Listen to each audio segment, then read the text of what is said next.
patentes Bember, mientras que para los eucariotas el coeficiente de sedimentación es 80S.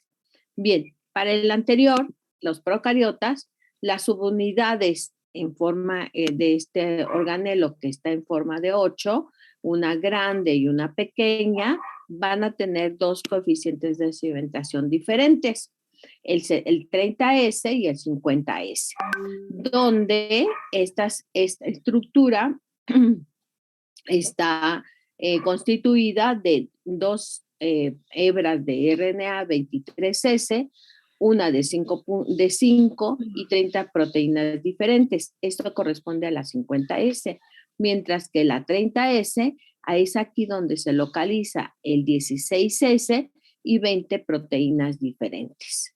Entonces, este es el que terminó siendo el marcador molecular importante para discernir entre los organismos procariotas y eucariotas. Por otra parte, para los eucariotas, en esta subunidad pequeña, en las 40S, está localizado el 18S, que es a donde se fundamenta la clasificación de Gauss. Entonces, recordando que esta subunidad pequeña la vamos a encontrar en la simbología de SSU. Si son procariotes, 16S, y si son eucariotes, es 18S. ¿Sí? Ya quedó con esto más claro, espero, ¿verdad? Sin problema alguno. Entonces, veíamos que entonces esta clasificación de Gauss estaba basada en ¿No puede regresar la diapositiva? Perdón que lo interrumpa. En los tres dominios y bacterias, y la regreso ahorita. Bacteria, arqueas y eucaria, donde filogenéticamente los que tenemos más parecido con los eucarias son las arqueas, ¿sí? Bueno, entonces la regreso, ahí está. ¿En este está bien o el anterior? Sí, ahí, gracias, perdón, gracias. No, no hay problema.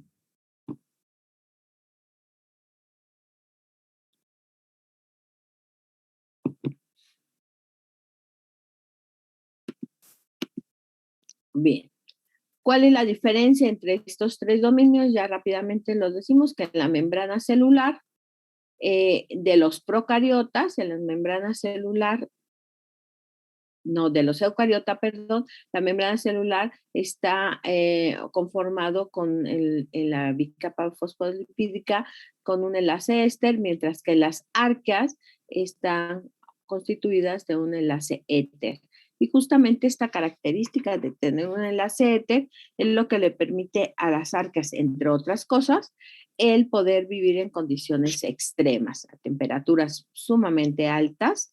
La membrana no se destabiliza porque tiene este tipo de enlaces y es la posibilidad de poder subsistir en esas condiciones.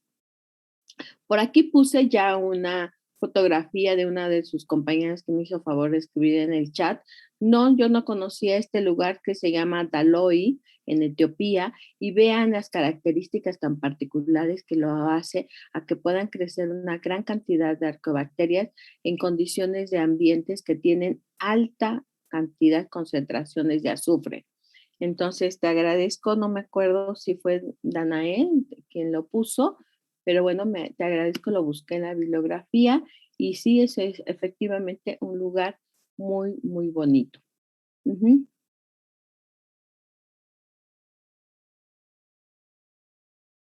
Bien.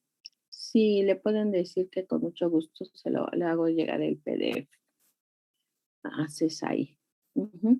Bien, entonces seguimos.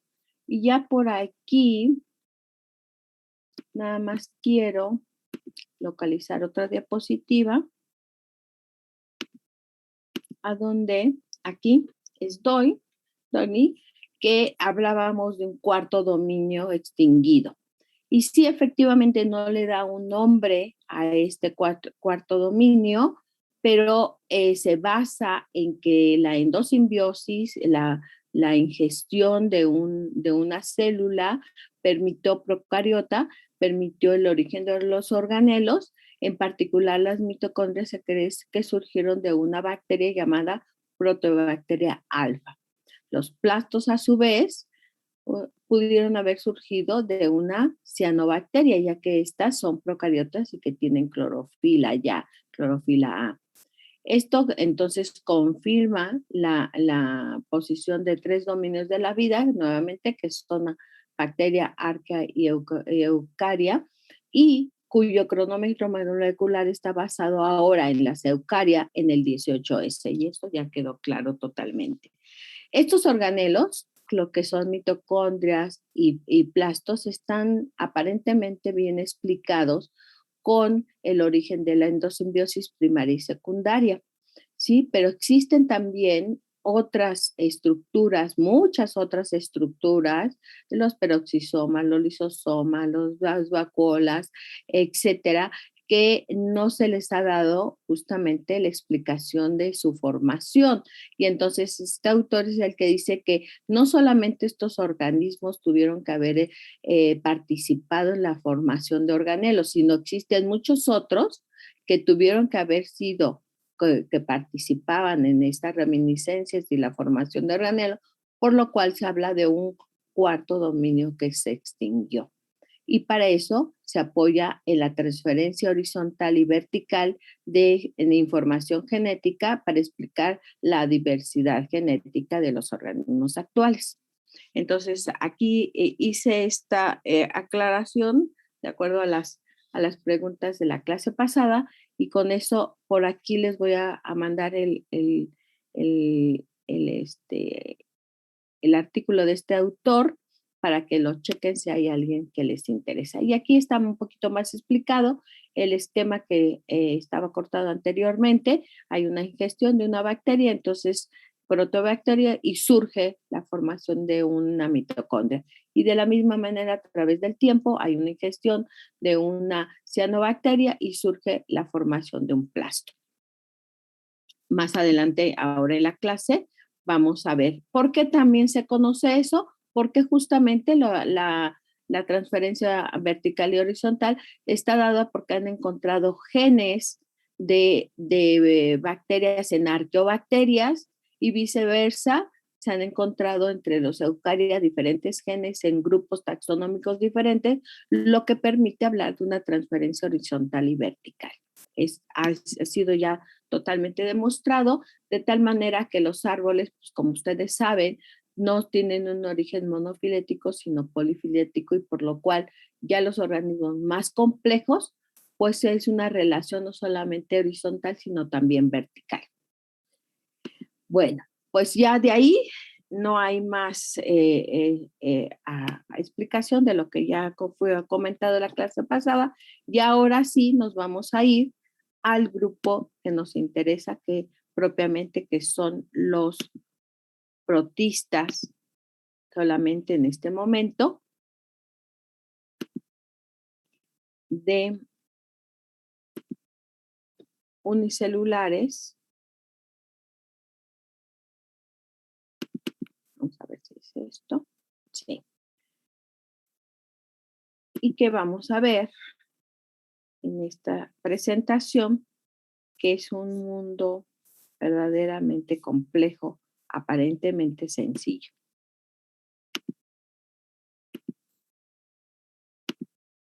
Bien, pues ahora vamos a entrar a los protistas. Ya tienen que estar viendo una presentación que se llama protistas, ¿sí? ¿Estamos de acuerdo? ¿Se ve eso? Sí, profesora. Sí, profe. Okay. Bueno, los protistas, que ya ustedes saben de dónde vienen, de dónde se acuña este nombre. ¿Quién les recuerda quién fue primero que lo nombró de esta manera? Ernest Haeckel. Haeckel, exactamente. Protistas fue la acuñó por primera vez Haeckel, y después, más tarde, le llamaron protoctista también, por ser los primeros. Son unicelulares, que son en su mayoría, microscópicos también en su mayoría, que pues cumplen todas sus funciones de un ser vivo, es decir, crecen, se nutren, se mueven, fotosintetizan en algunos casos, ¿sí? Y pues lógicamente también se reproducen. Desde luego surgen hace millones de años, ¿sí? Y prueba de ello, pues también son algunos fósiles de algunos que tienen estructuras calcáreas. ¿Cuáles? Como por ejemplo estos, de que están a la derecha, que parecen moluscos pequeños y son llamados de manera vernácula, de manera general, foraminíferos. Los foraminíferos tienen esta cubierta de carbonato de calcio que constituyen a nivel interno cámaras de circulación entre ellos y van a vivir entre la arena de la zona marina. Por su parte, la fotografía que está continua representa una estructura de un protozoo que es parásito además del torrente sanguíneo. Aquí están las células rojas y esto se llama Trypanosoma cruzi. Está teñido con hematoxilina porque si no, no lo podríamos ver. Es decir, que algunos tienen, generalmente son incoloros, otros tienen algunos colores debido a los carbonatos de calcio o sílice que presentan sumado, pero la mayoría de ellos son incolores, por tanto vamos a tener que teñirlos, en este caso de giemsa o hematoxilina. Unos son parásitos, obviamente, totalmente parásitos, e incluso utilizan algunos vectores, ya nos hablarán en los ciclos de vida. Otros, como en este caso, la fotografía de microscopio de barrido y representa un radiolario, vean que tienen excrescencias en forma de puntas, ahorita diremos cómo se llaman, pero estos organismos que también son marinos son también con una cubierta de carbonato de calcio en este caso y se llaman radiolarios. Que a alguna de sus compañeras le gusta mucho por su forma, coincidimos, me parece con un payasito muy bonito, tienen estas proyecciones muy marcadas que se llaman flagelos, vean, y los que parecerían ojitos representan los núcleos. Entonces tienen una estructura muy específica, formas y tamaños, generalmente les digo microscópicos. Muy pocos alcanzan a medir unos cuantos milímetros, como en este caso son los foraminíferos y los radiolarios. Giardia, que también es parásito, y las amebas, que como vemos aquí, pueden tener esta cubierta, aunque muchas de ellas no la tienen, esta cubierta o testa, y la estructura celular tiene prolongación desde el citoplasma, que a esto se le llaman pseudópodos. Estos pseudópodos pueden tener muchas formas, pero tienen la capacidad de modificar su forma en función de la plasticidad de la membrana celular. Entonces, como nosotros aquí observamos, los protistas pues van a tener una variación de formas, tamaños, colores, ambientes muy alta, muy, muy alta, a tal grado que podemos encontrar más de 800,000 especies de estos protistas unicelulares en el mundo, en diferentes hábitats.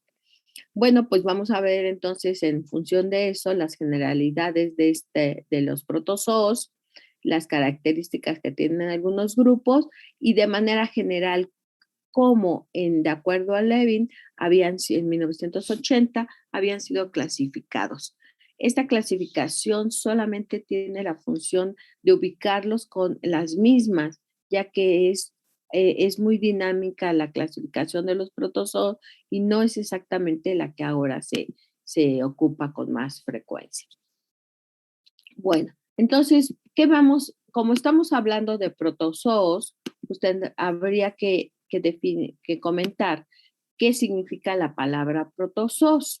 Y como aquí lo están indicando, protozoos viene del griego protos, que significa primitivo, más son, que significa animal. Es decir, se parecen a los animales. ¿Y por qué se parecen a los animales? Pues, evidentemente porque se mueven y porque son heterótrofos de manera general, ¿no? Ya veremos que no todos los casos, ¿sí? Pero los protozoos son generalmente unicelulares, por supuesto siempre eucariotas y generalmente microscópicos. Los organismos tienen completas todas sus actividades, es decir, crecen, respiran, se reproducen, se mueven. Estas son todas sus funciones vitales. Es decir, no requieren de sistemas de células, tejidos, para poder completar todas sus funciones. ¿Dónde viven? Algunos de ellos prefieren vivir en el mar, como son los foraminíferos y los radiolarios. Otros, en contraste, van a poder vivir o prefieren o son específicos de agua dulce, como por ejemplo los paramecium, pero también pueden vivir en el suelo, en el horizonte A, sobre todo cuando son húmedos. También pueden vivir entre sustancias orgánicas en descomposición y en el interior de algunas células porque llegan a ser parásitos. ¿Sí? Vamos a ver en adelante que algunos de ellos, por supuesto, tienen adaptaciones dependiendo de dónde viven.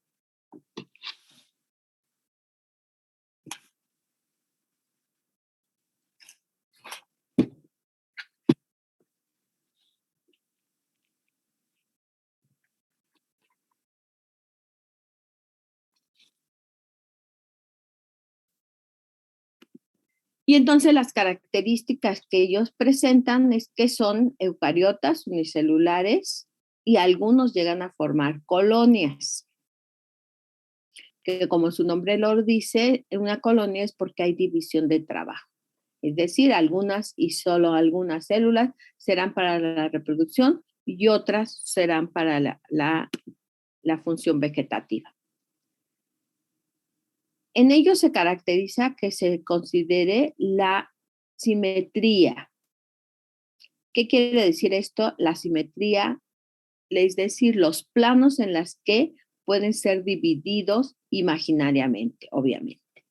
Considerando la fotografía de abajo a la derecha, veríamos que si yo hago una línea imaginaria de la parte de la derecha a la izquierda, tendré dos partes, una de la derecha y otra de la izquierda, que tienen similitud, y a eso se llama simetría bilateral. Otro ejemplo seríamos nosotros mismos. Tracen una línea imaginaria de su cabeza a los pies y tendríamos dos partes de nuestro cuerpo, la derecha y la izquierda, que son semejantes, ¿sí? Morfológicamente hablando. Del lado derecho tenemos un brazo y una pierna, del lado izquierdo tenemos un brazo y una pierna, y así consecutivamente a lo largo de un eje vertical. Nosotros tenemos una simetría bilateral, lo mismo que ocurre con muchos de los protozoos microscópicos.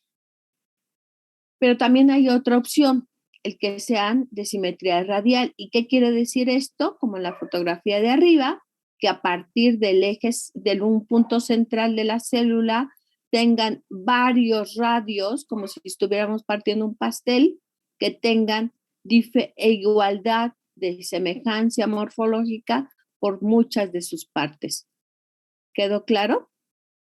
Como si estuviéramos cortando un pastel, hacemos muchas rebanadas y esas rebanadas son semejantes o idénticas a lo largo de varios planos en un corte radial. Por eso se llama simetría radial.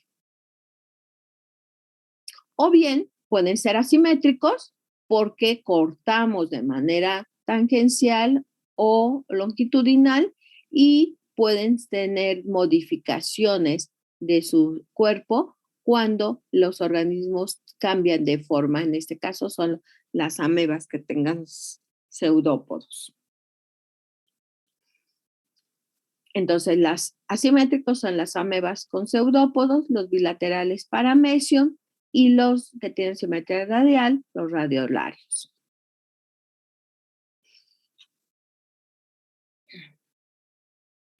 Algunas veces la forma es constante, ¿sí? Como en estos casos los radiolarios no cambian de forma, pero otros sí pueden cambiar de forma, como son las amebas cuando se modifican al estarse desplazando.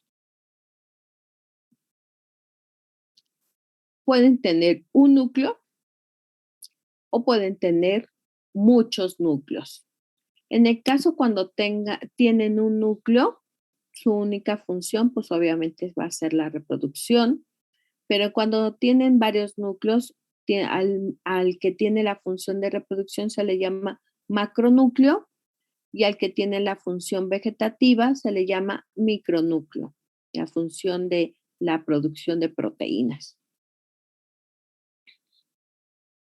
En estos organismos van a haber muchos orgánulos, fíjense, no se llaman organelos, orgánulos o estructuras especializadas. Ahorita vamos a hablar a lo largo de la clase de ellas. El movimiento, la locomoción, se lleva a cabo por diferentes estructuras. Una de ellas es flagelos, que como ustedes seguramente ya lo saben, los flagelos tienen un cuerpo basal y un axonema.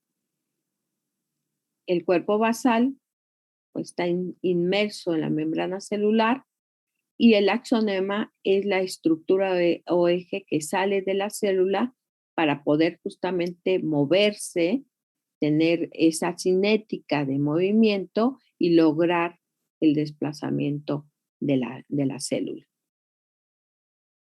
Por su parte, hay otras estructuras que se llaman pseudópodos, que son falsos pies, es decir, proyecciones de la membrana celular que van a presentarse en diferentes formas.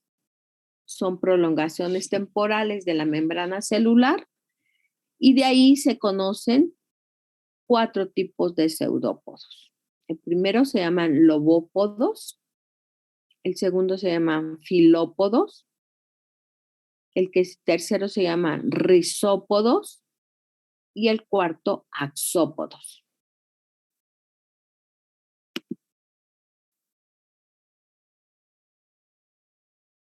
Ok, ahora lo digo. Ajá. Entonces, lobópodos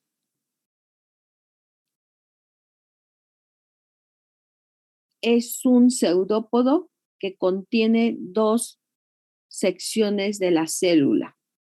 Una que se llama ectoplasma y otra que se llama endoplasma. Y a eso se llaman lobópodos. ¿Podría repetirlo, por favor, lo de Sí. lobópodos? Sí, ahora se los voy a decir también de otra manera. Ahora me regreso a la forma de esta célula. La célula, que puede ser elongada como en este caso, va a tener 2 secciones en su citoplasma. El interno, el que tiene mayor viscosidad, se le llama endoplasma, y el externo, que tiene menor viscosidad, se llama ectoplasma. Cuando la prolongación temporal de la membrana lleva ectoplasma y endoplasma, a esa estructura se le llama lobópodo.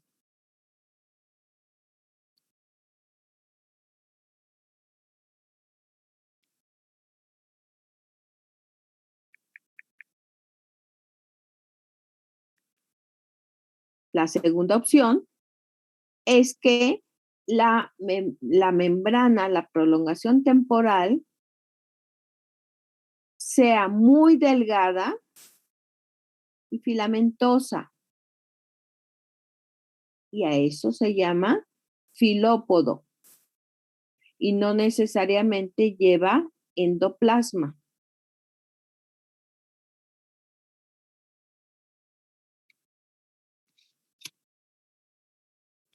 El endoplasma es la parte La parte interna, la parte Ok. más interna de la célula que tiene mayor viscosidad. Ok, gracias. ¿Sí? Sí, maestra, gracias. Segunda opción se llama filópodo. El nombre lo dice, filo, está delgado, ¿no? En forma de hilito, filópodo, filamentoso y delgado. Y no necesariamente lleva endoplasma. El primero sí, que se llama lobópodo. ¿Sí? Se complica más La siguiente opción se llama rizópodos y son prolongaciones temporales en formas ramificadas. Y eso se llama rizópodo.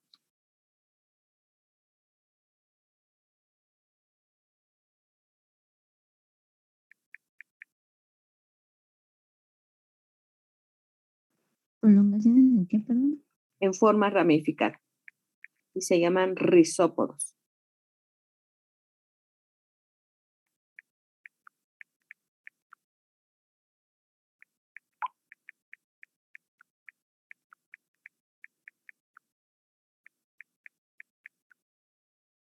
Y el cuarto tipo es cuando la membrana, la prolongación temporal de la membrana, tiene proyecciones que datan desde el núcleo, que surgen desde el núcleo.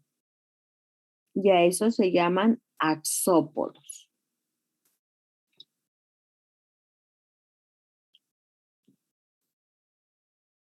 ¿Podría repetir qué dijo que tenía? Disculpe. Surgen las prolongaciones desde el núcleo y a eso se llaman axópodos.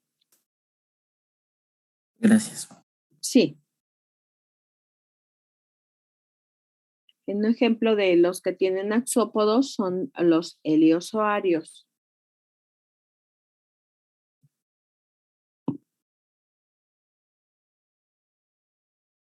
Y entonces por ahí en el chat alguien me preguntó cuál era la diferencia entre el micronúcleo y el macronúcleo. En principio es el tamaño. El macronúcleo es grande y el micronúcleo, que son muchos, son pequeños y se distribuyen obviamente en el endoplasma.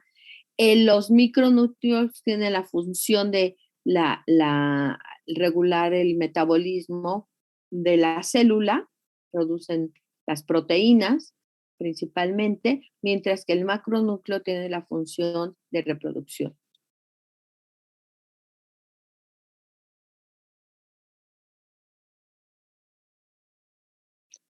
Bueno, ¿cómo es que pueden vivir? Principalmente los protozoos pueden ser aerobios, aunque algunos de ellos son anaerobios o incluso anaerobios facultativos. De tal manera que nosotros en una columna de agua podemos encontrar organismos que viven en la columna de hasta arriba, en la parte superior de una columna de agua, pero muchos de ellos van a vivir en la zona de bentos adyacentes a los sustratos porque son anaerobios facultativos. Recordando que estos son degradadores de la materia orgánica, pues ahí es donde vamos a encontrar la mayoría de ellos. Sin embargo, hay unos muy específicos, como es el género Stentor, que va a vivir sí, solo sí, a donde no existan concentraciones de oxígeno. Y Stentor, entonces, nos indicará condiciones de anaerobiosis, anóxicas, que no hay oxígeno. Ya comentamos, muchos de ellos son de vida libre, otros son comensales, mutualistas y otros son obviamente parásitos. Aquí tenemos entonces toda una gama de formas de vida y que dependiendo justamente de los organismos podemos encontrarlos en tal o cual lugar o condiciones. ¿Cómo regulan? La osmorregulación que pueden hacer ya sea del agua o de los iones, lo pueden hacer por transporte activo, es decir, gastan energía para regular esa osmorregulación, o lo pueden hacer por un transporte pasivo, es decir, no gastan energía. Cuando es un transporte activo, utilizan vacuolas y esas vacuolas son vacuolas contráctiles que le permiten al organismo expulsar ya sea el agua o las sales y tener las condiciones isotónicas adecuadas para que pueda vivir. Es decir, en este caso, las vacuolas son altamente importantes. Pueden ser vacuolas digestivas o pueden ser vacuolas contráctiles que le permite hacer esta osmorregulación. Las que son digestivas obviamente tienen lisocimas y las que son vacuolas contráctiles no tienen suficiente energía para hacer ese gasto energético y hacer la expulsión del agua o de los iones que no requieren. Algunos otros tienen caparazones o cápsulas lisos o ornamentados, por tanto vamos a poder tener una gama de organismos foraminíferos y radiolarios altamente ornamentados.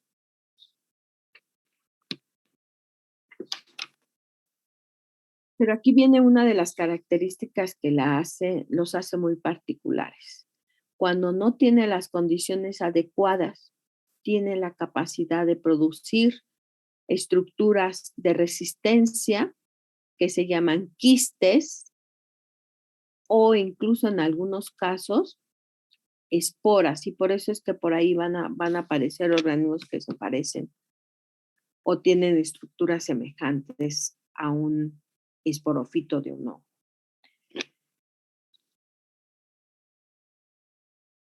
Perdón, ¿cuándo producían las esporas, profesora? Disculpe. Aquellos organismos que tienen relación filogenética con los hongos. Por eso hablamos de esporas. Ajá. Aunque los quistes, sobre todo los quistes de resistencia, son parte del ciclo de vida y muchos de ellos por eso pueden estar durante años en esa fase de resistencia hasta que nuevamente vuelven a tener las condiciones adecuadas y germinan y pues son capaces de producir nuevas descendencias en condiciones óptimas. En este caso, por ejemplo, las amebas forman quistes, pero también los dinoflagelados forman quistes. Y esa es la explicación de las mareas rojas que probablemente no nos dé tiempo de comentar. Bien. ¿Cómo se nutre? Bueno, igual, es sumamente diferente unos de otros. Unos tienen la capacidad de tener clorofila y son, por tanto, autótrofos. Si tienen clorofila, tienen la capacidad de producir energía a partir de la captación de energía, de luz y transformar y producir fotosintetatos. Pero no siempre todos tienen la capacidad de hacer fotosíntesis. Otros no, nunca, van a ser autótrofos y son heterótrofos y requieren obtener su alimento por absorción. Pero unos canijos pueden vivir en autotrofía o cambiar a heterotrofía. Y eso es un ejemplo de los eulenoideos o, por ejemplo, los dinoflagelados. Ahora sí que dependiendo de la que le pongan, ellos bailan. Pueden ser autótrofos o pueden perder su capacidad y ser heterótrofos. Y unos más requieren sí, solo sí crecer si hay condiciones de ciertos compuestos, como pueden ser vitaminas, o pueden ser urea, o pueden ser amoníaco. Y cuando hay esos cofactores de crecimiento requeridos para crecer, se llaman mixotróficos. Entonces pueden ser autótrofos, pueden ser heterótrofos o pueden ser mixotróficos. ¿Cómo se alimenta? Aquí es un ejemplo, un esquemita de un paramecium que parece, digámoslo así, un zapato. Siempre lo dibujamos como esta forma de chancla de un zapato, la estructura de un zapato, a donde, fíjense, la entrada de la comida. Dice aquí entra la comida. Que hay alrededor de esta célula muchos estructuras cortas que se mueven y se llaman cilios. Estos cilios, pues justamente tienen la función de moverse rápidamente y en forma sincronizada para generar una microcorriente, y esta microcorriente entra por esta estructura, entrada de la comida, dice, esta se llama citostoma. Ese citostoma, por aquí entra la comida, y una vez que entra aquí, la comida rápidamente es capturada por esta vacuola, que en este caso es una vacuola digestiva. Aquí hay lisosomas para que pueda romper estas moléculas de las células que entran y luego pues van a estar nutriendo a este organismo. Pero todo lo que es desecho sale expulsado por una región que podríamos decir anal, y a este sitio de salida se llama citopigio. Entonces no hay tejidos, no hay célula especial, pero sí hay sitios específicos de entrada, que en este caso se llama citostoma, y sitio de salida se llama citopigio en un paramecio. Aquí en este otro caso, en esta fotografía, es nuevamente una forma algo parecido a este anterior, a una chancla. Este es un paramecio, a donde, vean, este otro género que se llama Didinium es atacado por este Didinium, es al revés, ataca a este paramecio inyectando una proyección de la membrana celular que se llama tricocisto. Este tricocisto, como una aguja hipodérmica, lo paraliza y tranquilamente viene y se lo va comiendo.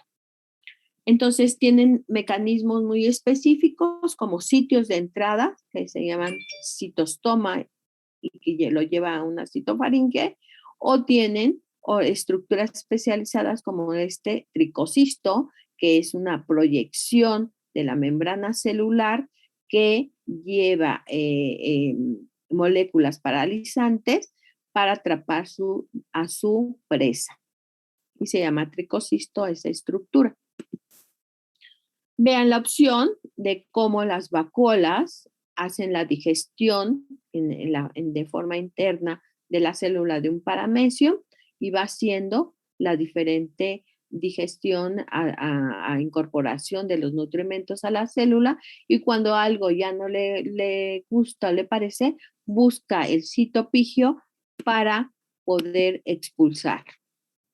Perdón, ¿podría dejar tantito la anterior No. diapositiva? Gracias. Sí.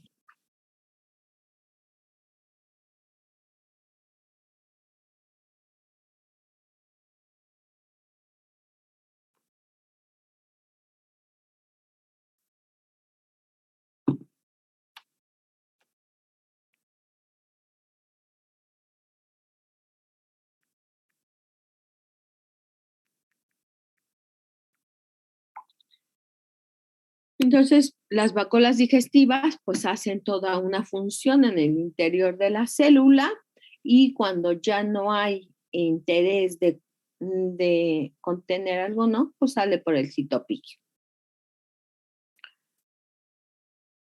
Recuerden que la mayoría de las células son incoloras, ¿sí? Y porque al rato les voy a decir otras cosas. La asimilación, entonces, se puede llevar a cabo por ósmosis, por pinocitosis, fagocitosis o difusión.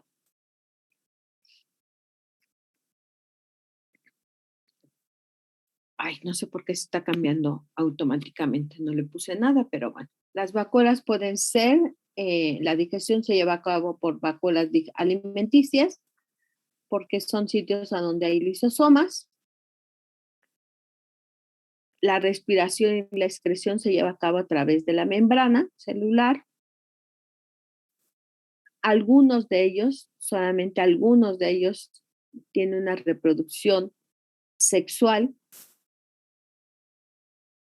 La reproducción sexual es muy particular en cada grupo, y también en muchos de ellos el ciclo de vida ha sido poco estudiado, salvo los que son parásitos, ¿no? Que ustedes nos van a hablar de ellos.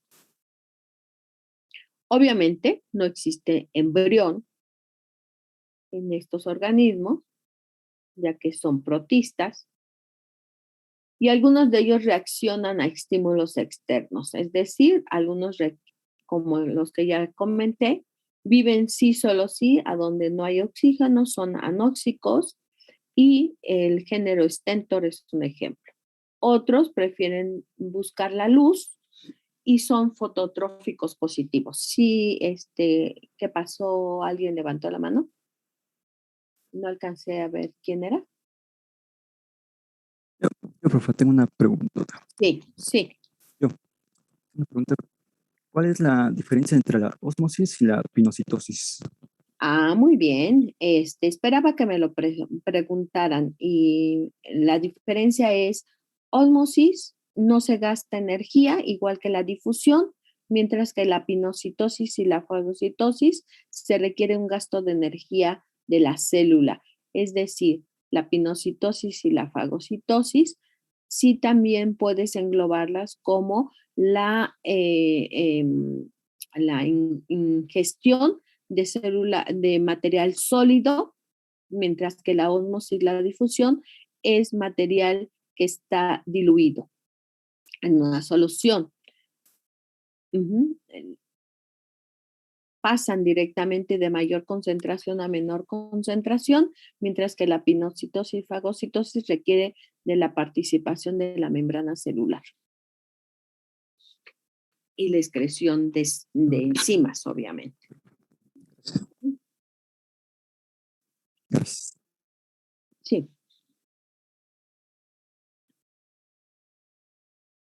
Bueno, aquí en esta diapositiva anoté de acuerdo a la consulta de la bibliografía que hay 800,000 especies, sin embargo yo creo que hay más, pero vean, 800,000 especies son un mundo de información.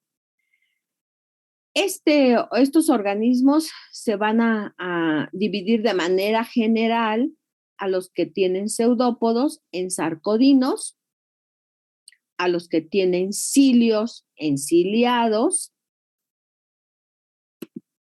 a los que tienen flagelos, mastigóforas, y dentro de los mastigóforas hay dos grupos, los que tienen clorofila y se llaman fitomastigóforas, y los que no tienen clorofila son mastigóforas. Y a los que tienen una estructura muy particular, muy particular, ya reducción de estructuras y demás, ampicomplexa.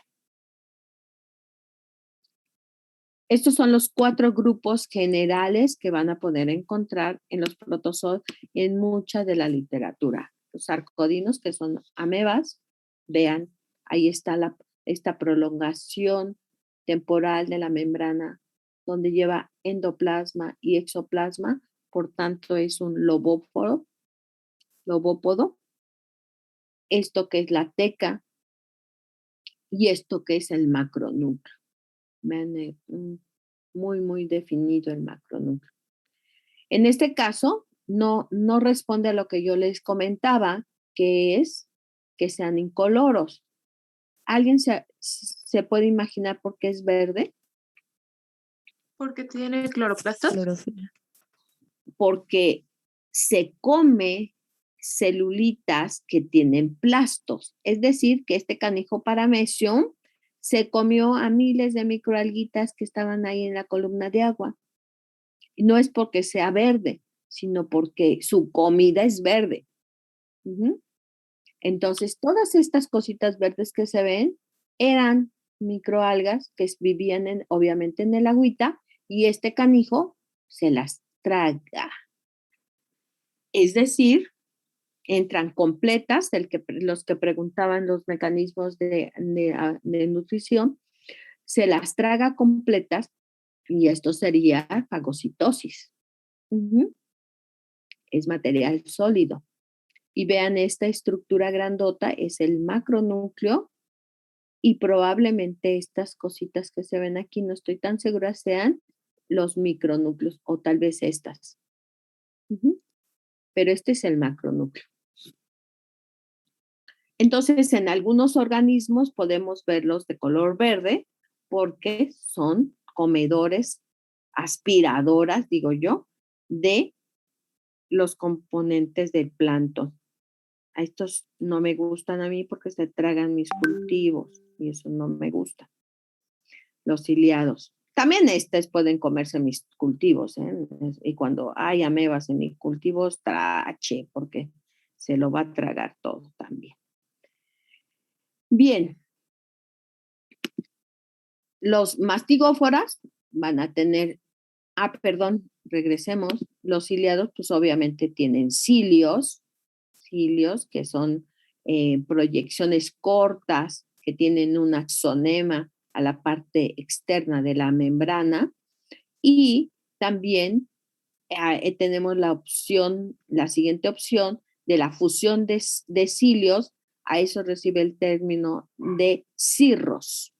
Entonces vamos a tener proyecciones únicas de un axonema o la fusión de varios axonemas y a esa estructura se le llaman cirros.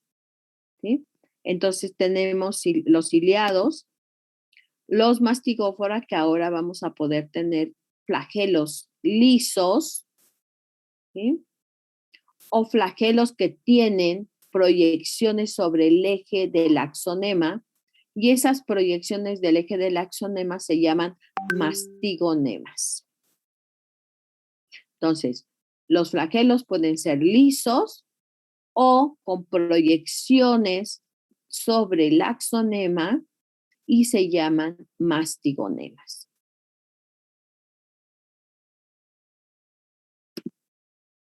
Y los ampicomplexa, ¿sí? Que muchos de ellos son parásitos también.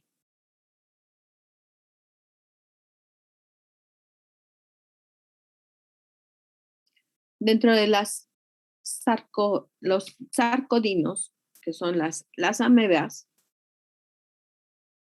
podemos encontrar organismos que tienen proyecciones en forma de red que se llaman rizópodos. Pueden ser marinos, de agua dulce y terrestres, con simetría asimétrica o radiales. Vean esta opción, esta sería radial, y en la de arriba sería asimétrica. Pocos orgánulos no permanentes. Algunos de ellos tienen complejidad de estas proyecciones en forma muy delgadita, y entonces, ¿cómo se llaman? Muy delgaditas y que no tienen endoplasma. A estas proyecciones se llaman ¿cómo? Filópodos. Uh-huh. Y muchos son de vida libre, aunque algunos de ellos son parásitos. Es una ameba que cambia de forma, obviamente, en función de su movimiento. Otras amebas pueden tener una estructura que las protege, se llama testa, y está constituida de carbonato de calcio, aunque algunas también pueden tener óxido de sílice. Profesora, ¿le podría regresar Sí. tantito? No sé. A la otra, por ¿Está favor. bien? A la otra. ¿Ahí está bien? Sí, ¿no? Ahí. Sí, ya, listo.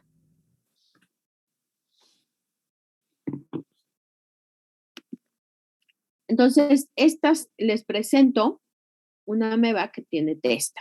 El género más clásico es Arcelia ovidulfia. Tintínido también sería un organismo que tiene esta testa. Es como una casita hecha de gránulos del sedimento más carbonato de calcio. Vean estas vidulfias, arcelias, muy típico y eso es tan importante de conocer que hay amebas que tienen esta capacidad de ser, porque las que viven en ambientes extremos, pues justamente están en forma tienen esta testa, esperando que lleguen ahí algunas personas que se meten al agua y tengan problemas de salud para poder después crecer y causar estragos en la salud pública. Otros, como en este caso, los fitomastigóforos, déjenme ver si puedo mover esto, ¿sí? Los que tienen flagelos se llaman mastigóforos y tienen obviamente un flagelo, y este flagelo, a ver si no estoy mal, ¿sí? Está bien aquí la fotografía. a nivel de la membrana celular va a estar el cuerpo basal. Ese cuerpo basal está constituido de un conjunto de proteínas que se llaman tubulinas y esas tubulinas se organizan en 9 pares periféricos y uno central. Es la característica de la ultraestructura del cuerpo basal. Y luego hacia el exterior es la zona que queda libre de la célula y a esto técnicamente se le llama axonema. El axonema siempre va a tener 9 pares de tubulina periféricos y 2 microtúbulos de tubulina en la parte central. Por eso ustedes siempre van a ver que la ultraestructura de un flagelo en el axonema es 9 más 2. 9 pares de tubulina que están rodeando a un par o 2 microtúbulos centrales para formar el axonema.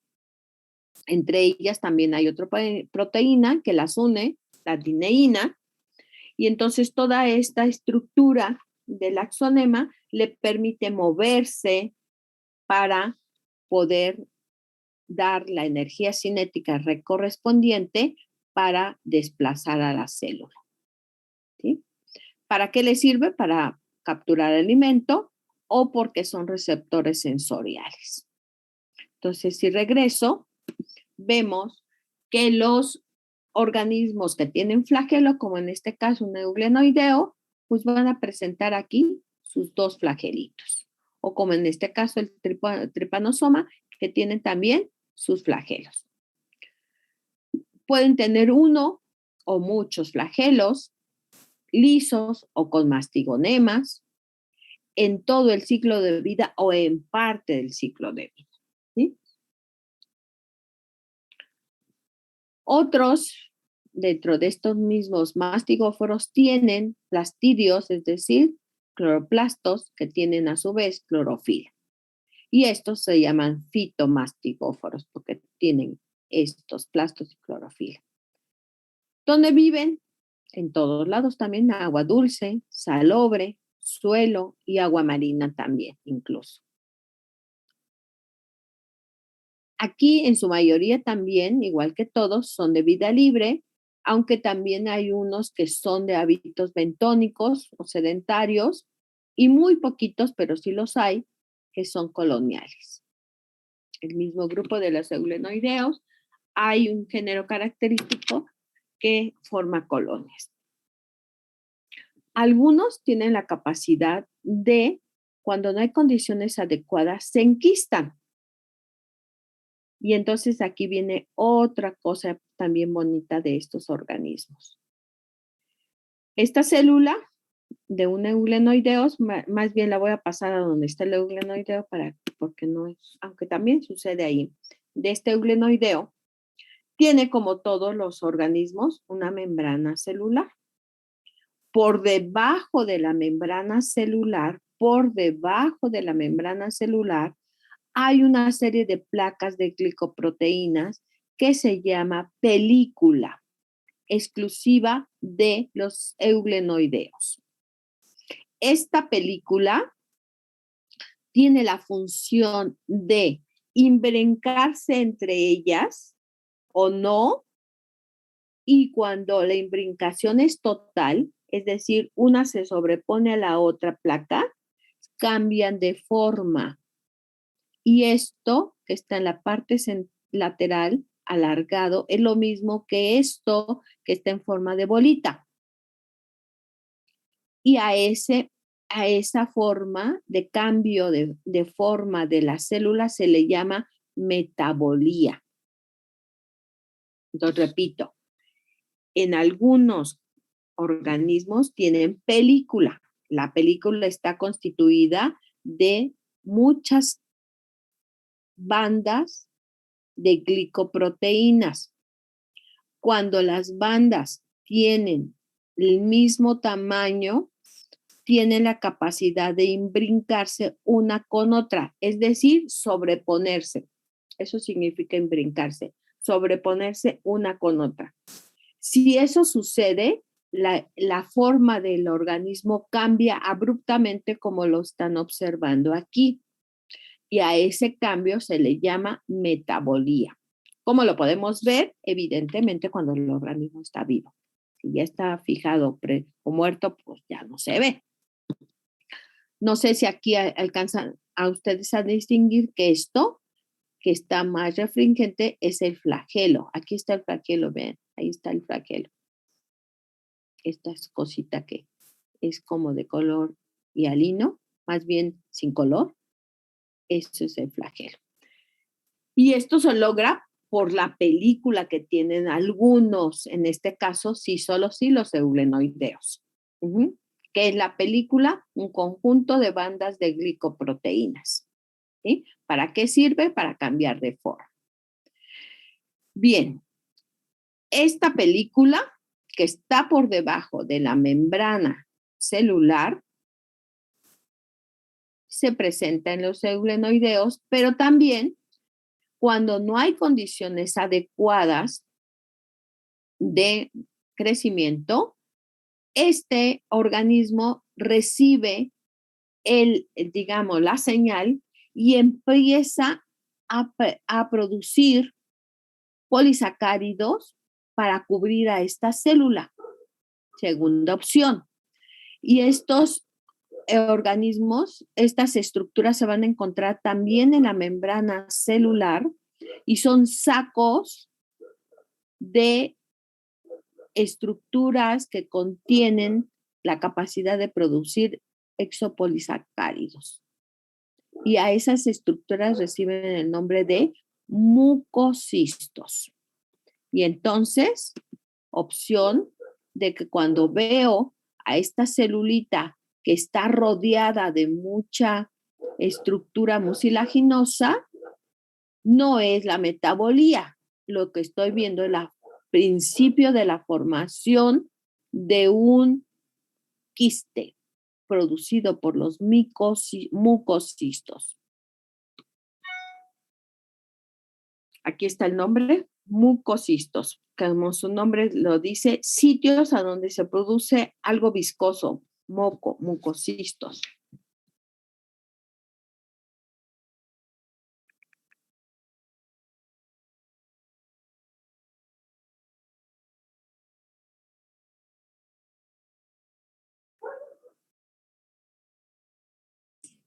Disculpe, profesora, pero ¿me puede repetir por qué son los mucocistos?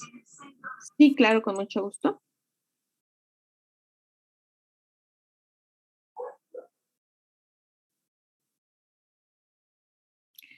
Bien, vamos a verlo aquí.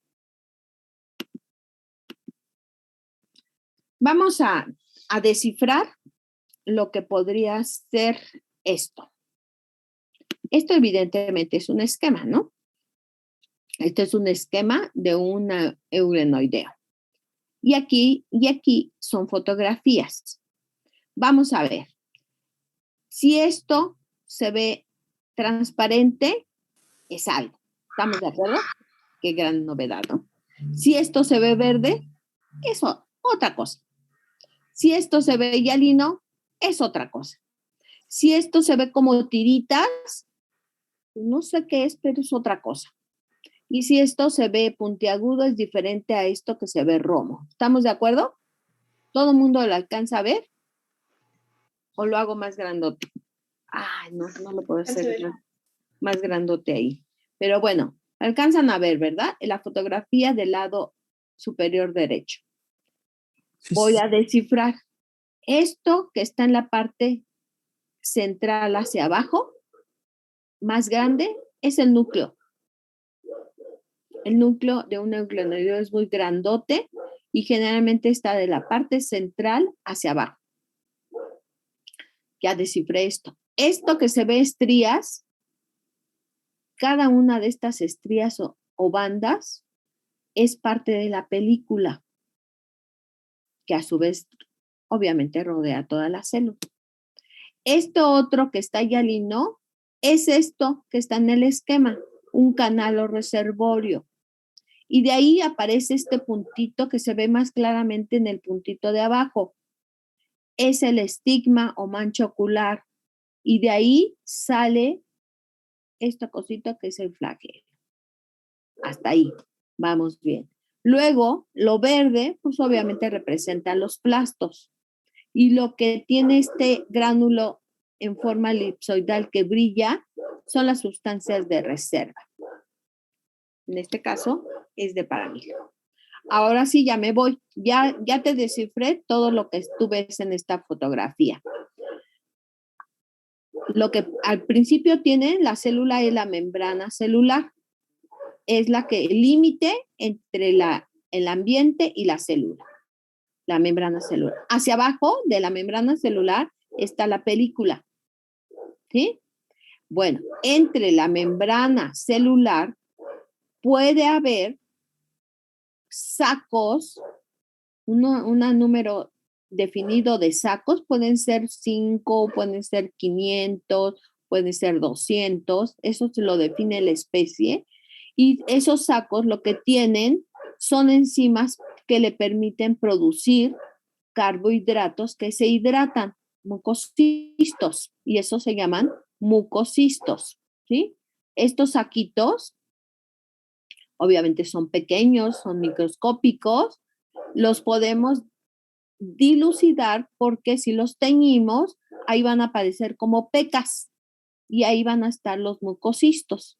Este organismo cambia de forma a esta otra que tú ahora ves, en forma redonda, pero ves que tiene toda esa segregación de polisacáridos y esto entonces es debido a la producción de mucocistos, que es la antesala para producir un quiste.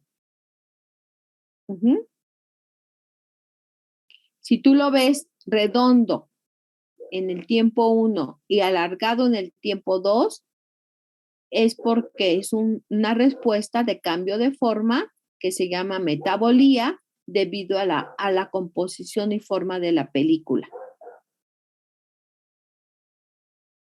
¿Sí? Profesora, muchas gracias. Ya quedó más claro. Si no, busco una fotografía para enseñarte los mucocistos. Se tiñen con rojo Congo. Y se pueden apreciar.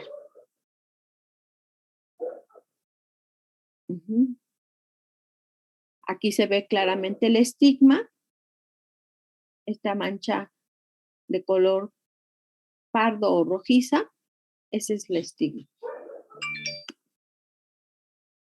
Y aquí, en esta fotografía, tanto las dos células que están alargadas, vean este es el núcleo, y aquí esto que se ve como granuloso son los cromosomas. Esto es el núcleo. Algún día que las vean, van a ver, son maravillosas. Ahora que Profesora, en el chat hay una pregunta. Sí, perdón. Disculpen, que ¿ahora qué día es? Ya me hicieron dudar aquí. ¿Es martes? Sí, martes. Martes. 31. Gracias.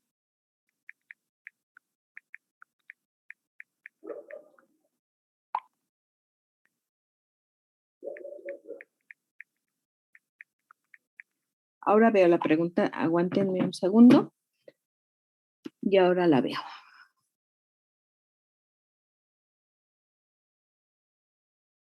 Y dice la pregunta, ¿y de qué le sirve cambiar de forma, maestra?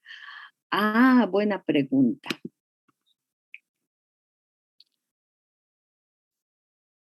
Nunca se los había preguntado a los eulenoideos, pero déjenme y pienso. Si yo soy largo y de repente cambio de forma, ¿por qué se les ocurriría que en la naturaleza pasa eso? Por resistencia. Puede ser. Para entrar a lugares o Para, mover. ¿cómo se dice eso? Para protegerse de depredadores, puede ser una opción. O una segunda opción es para simplemente obtener energía o gastar energía. Uno hace ejercicio y se mueve para gastar energía también, ¿no? Para activar el metabolismo, ¿sí? O para poder incidir en otros microambientes que no tengan estas condiciones de tamaño. Sin embargo, yo nunca lo he visto en la bibliografía que diga cuál es su función. Todo lo que se los digo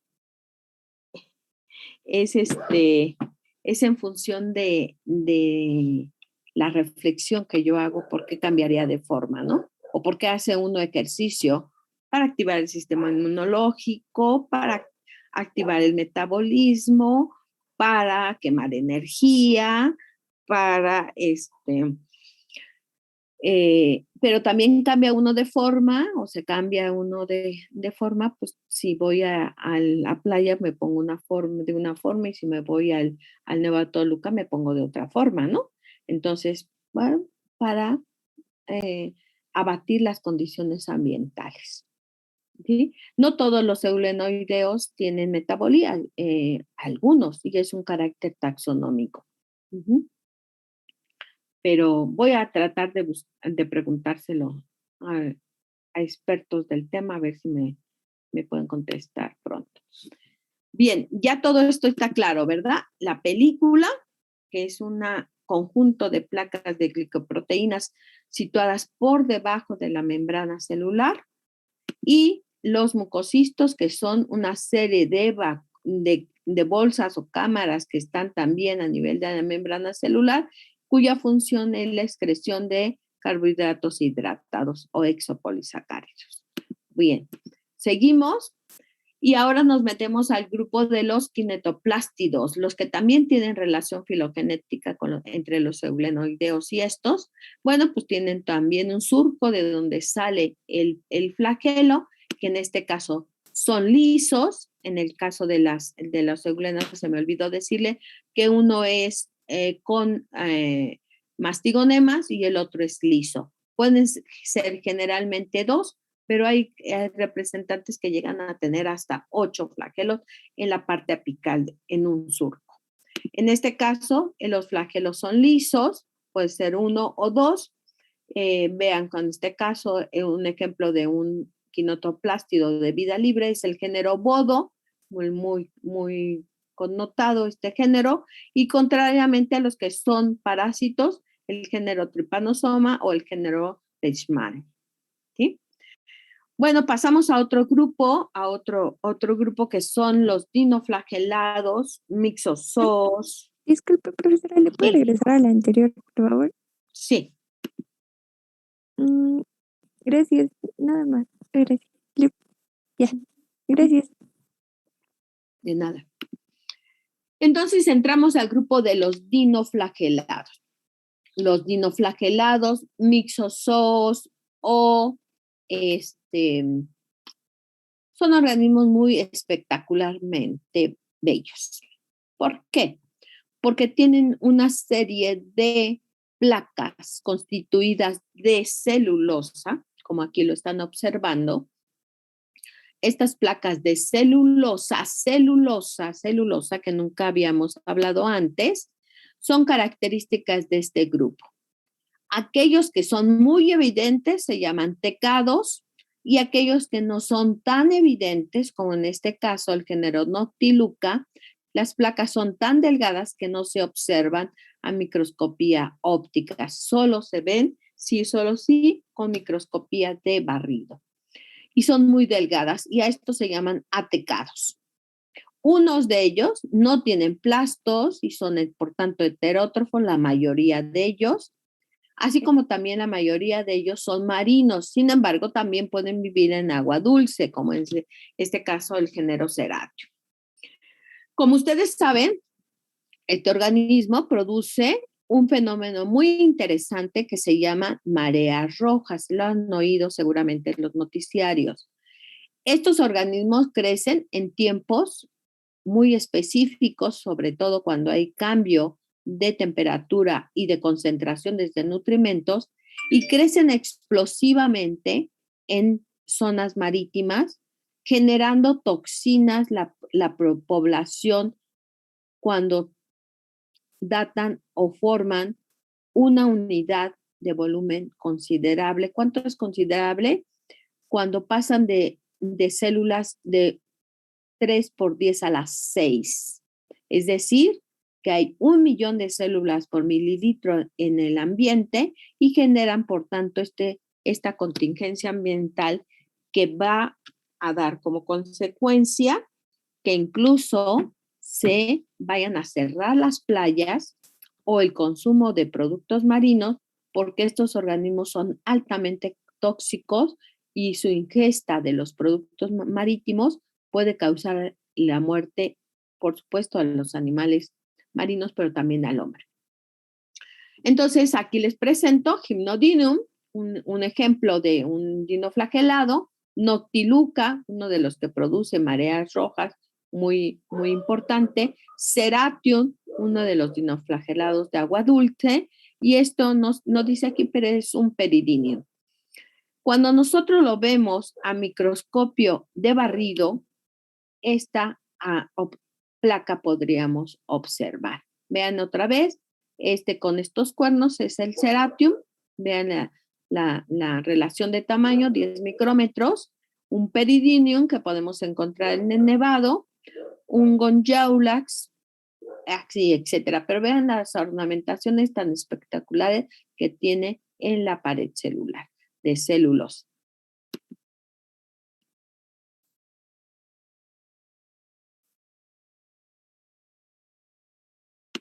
Ok. Desde luego, esto es en microscopía de barrido y está hecha de celulosa. Por primera vez estamos hablando que la estructura que la protege, las tecas, están hechas de celulosa. Estas estructuras de celulosa o estos organismos pueden tener un color verde, un color pardo, o incluso no tener color. Si no tienen color, pues es que son heterótrofos. Pero si tienen color, es porque tienen plastos. Y los plastos pueden ser de origen de la ingestión de un plasto de una alga verde, de una alga parda o aptofita, o de una alga de una diatomea. Y cuando esto sucede a estos organismos, se les explica que tienen una endosimbiosis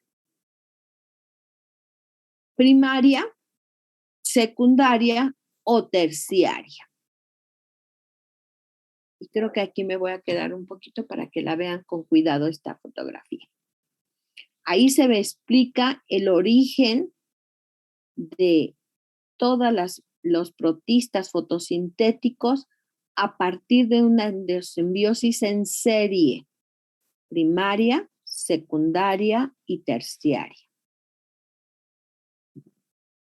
Fíjense bien en los colorcitos y en las esquemitas.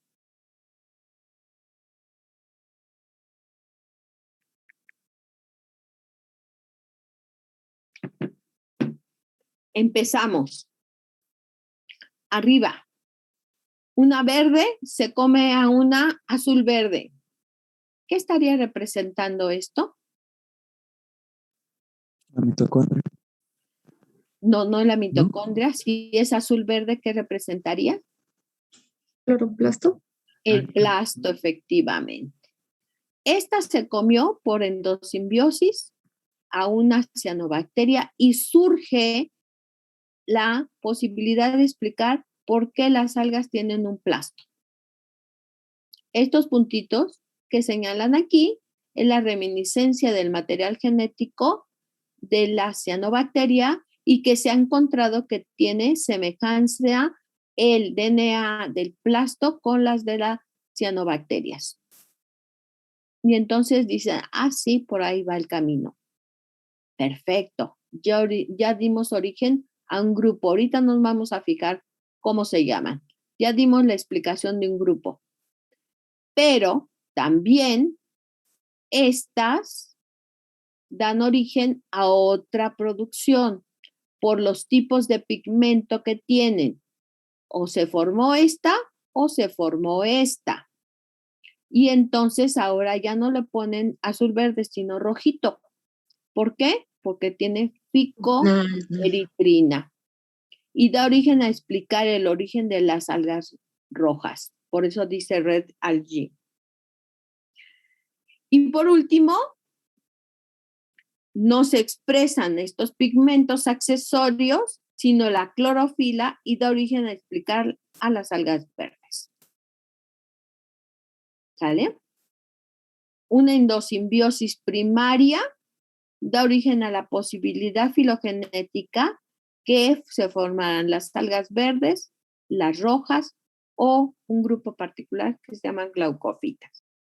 Pero seguimos en este tren y otro prototipo se come a una roja, ¿verdad?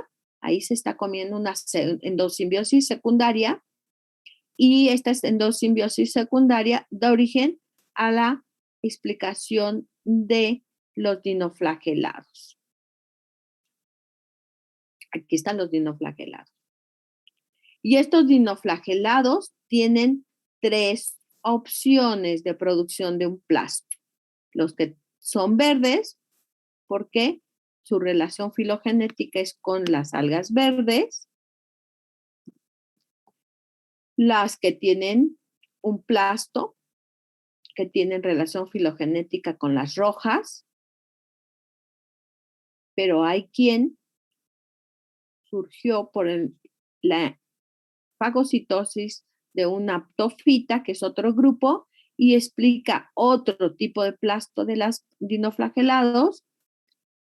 Y finalmente, que no lo veo aquí, pero imagínense que esto es una diatomea, no lo veo aquí en este esquema, también están incluidas en las plastos de una dinoflagelado, de una diatomea, y producen también un tipo de dinoflagelados.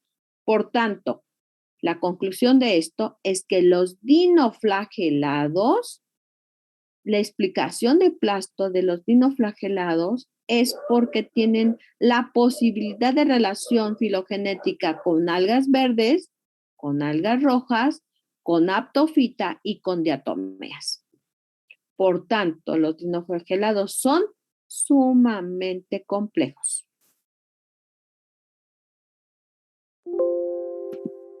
Y aquí dice, entre otras cosas, que por eso podemos tener plastos dorados, plastos verdes o plastos con tendencias a rojos. Y que el número de capas de membranas que cubren al plasto de un dinoflagelado puede variar en función de su filogenia.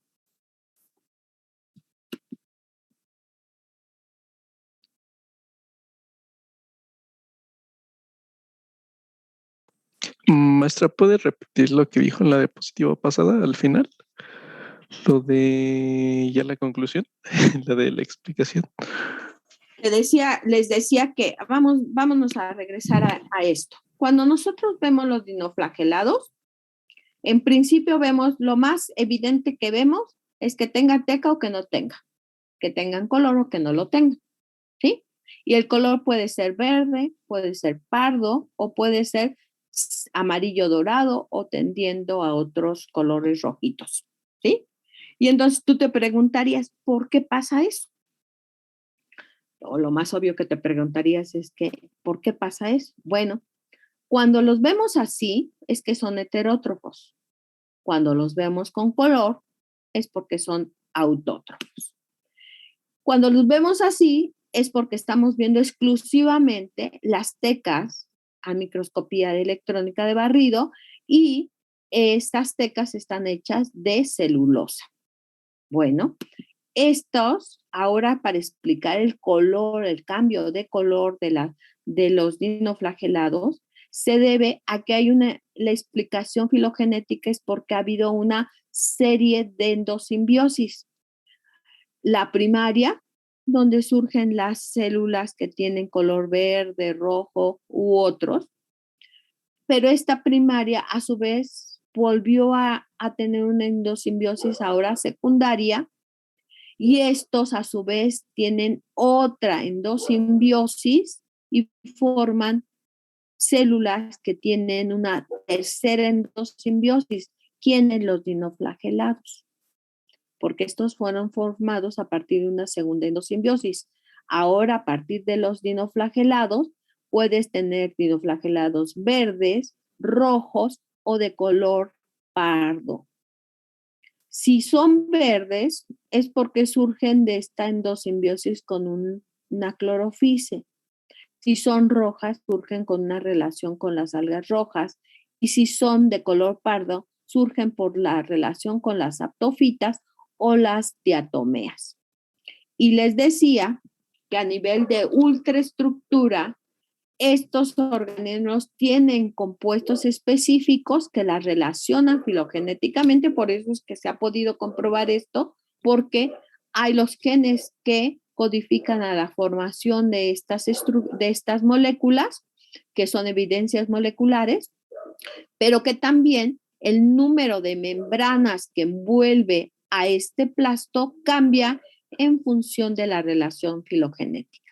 Pueden ser 3, pueden ser 4 o incluso 5 membranas que tenga el plasto. No la puse en la siguiente diapositiva, pero cuando estudiemos los dinoflagelados más a fondo, se los explicaré de nueva cuenta. Pero ahorita basta con que sepan que los dinoflagelados pueden tener colores diferentes debido al origen filogenético del plasto. Esa es la conclusión que ahorita quiero que te quedes, y que esos pigmentos que van a poder encontrarse en estos dinoflagelados están relacionados con el origen de su plasto. Wow. ¿Sí? Sí. ¿Sí ya Ok. quedó más claro? Sí, sí.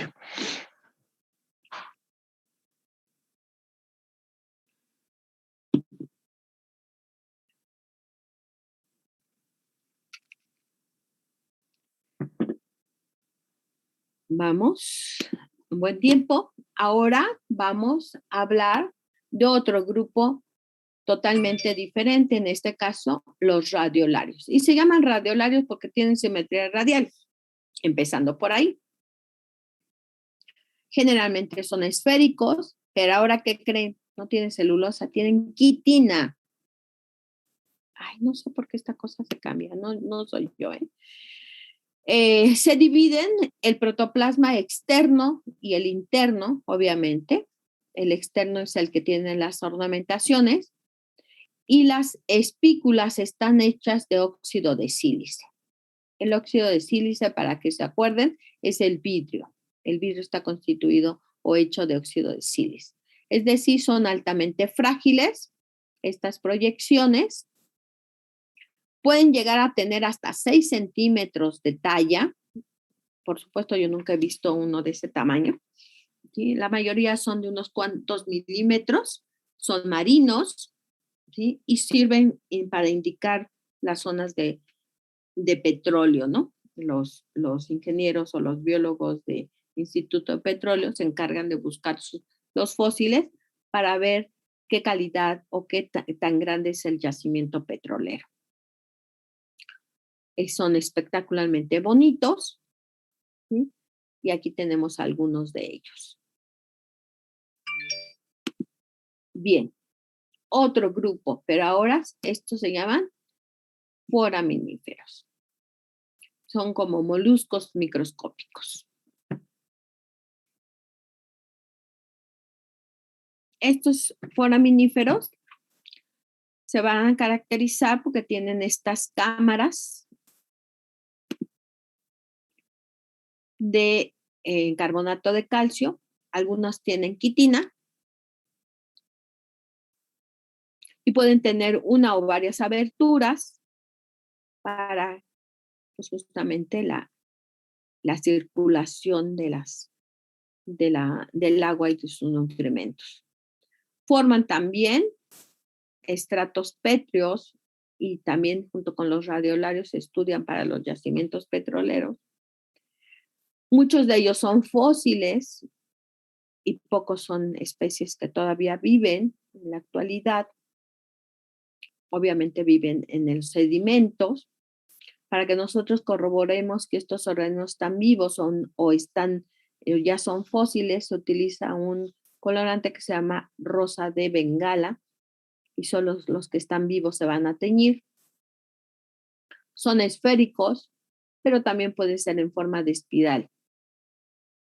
Entonces, estos organismos son también protistas del grupo de...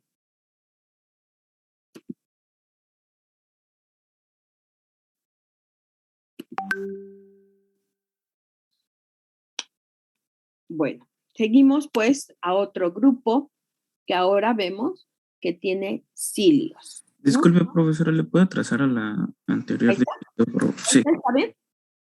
sí, profesora. Ya, muchas gracias. Ujú. Bueno, pues vamos a ahora llegar a los ciliados. Cilium, que significa párpado o parpadeo.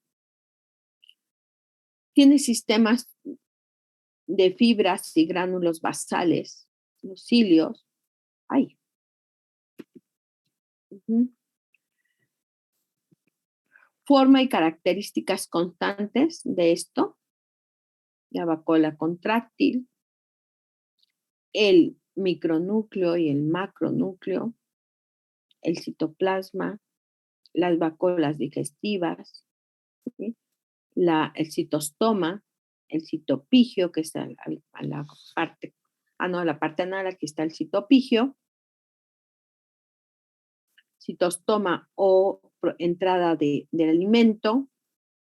Uh-huh. Aquí lo tengo al revés, lo voy a checar, el macronúcleo tiene funciones vegetativas y los micronúcleos de reproducción, aquí tengo que checar porque hay algo que no está, algo, déjenme y ahorita lo checamos.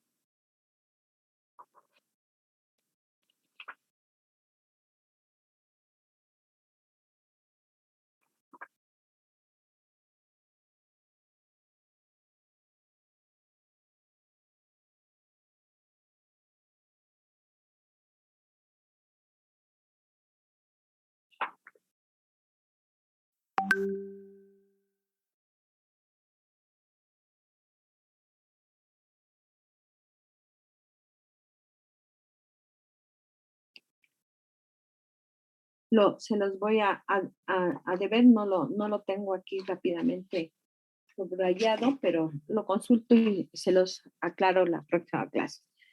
Son estos pueden vivir, les digo, en agua dulce y salada, obviamente, y pueden estar en comensales, en termitas, parásitos o algunos pueden ser bentónicos, ¿no?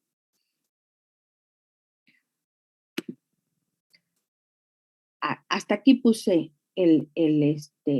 los flagelos con mastigonemas para que lo vean. Vamos a ver. Esto que representaría una estructura externa después de la membrana celular de un eulenoideo, y esta estructura externa recibe el nombre de lóriga o lórica. ¿Es lo mismo?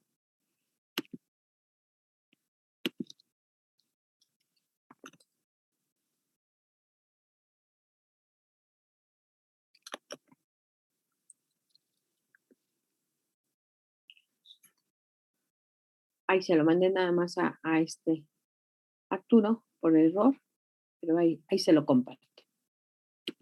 Por otra parte, esta estructura externa, que es lórica o lóriga, pues, lógicamente sirve para la protección y tiene esta serie de ornamentaciones, espículas, o pueden ser lisas también, pero con una proyección. De aquí sale, del poro, sale su flagelo, vean, se ve claramente, y esta es la mancha ocular o fotorreceptor. En este otro caso, vean, aquí está el flagelo. Los flagelos, para que tengan una idea, tienen un grosor aproximadamente de unos cuantos nanómetros o apenas menos de 1 micra de grueso, ¿sí? Por tanto, vamos a ver, de largo sí pueden tener hasta 200 micrómetros de largo el flagelo, por tanto lo podemos observar claramente por su birrefringencia, pero si queremos ver la ultraestructura, sí o solo sí lo tenemos que ver en microscopio de transmisión electrónica, no de barrido, de transmisión electrónica. Entonces aquí vemos un esquema que representa la salida en este surco de un eulenoideo, la salida del flagelo, y cuando sale de la membrana celular, esta es la parte del axonema, toda esta parte. Cuando esta ultraestructura del axonema tiene 9+2, y cuando llega a nivel de la membrana celular, esto se llama, ¿sí?, cuerpo basal. El cuerpo basal tiene una estructura de 9+3 o triplete de pares de bases de tubulina, y este cuerpo basal, cuando se llega a unir por fibras proteicas al núcleo, se llama rizomorfo. Esto puede llegar a suceder en algunos casos y tiene entonces un rizomorfo, un cuerpo basal y un axonema.